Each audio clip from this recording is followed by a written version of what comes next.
All right, this is good for figuring out asset depletion. So let's say you have First Bank savings, 367,000, and this is a real scenario. I subtracted 250 for the down.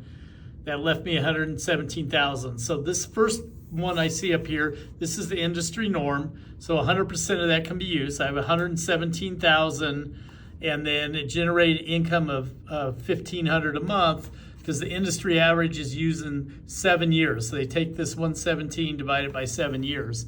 On the mutual funds, I had two different ones here. They'll use 80% on the industry average. So when I have 246,304, I can now use 197,041 divided by the 7 years. There's 2526 and 3415 for the other one. Lastly, I got a 401k, which this particular borrower had 406,693. I can only use 70% with the industry average. That gives me assets I can use for the calculation of 284,685. So I generated 3649. So that's 11K in income. This came in short. So there is a difference on asset depletion, even on non-QM.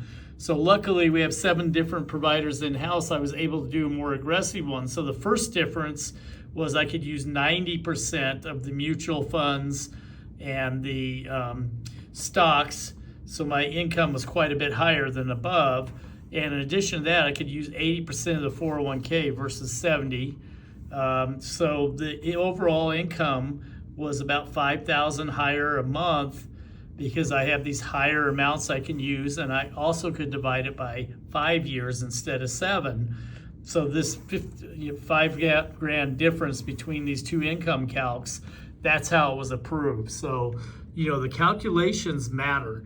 And that's what we have. I've got like 7 different providers in-house. I did, look at some of these just because the terms were slightly better, but not much worse, and we got much higher income.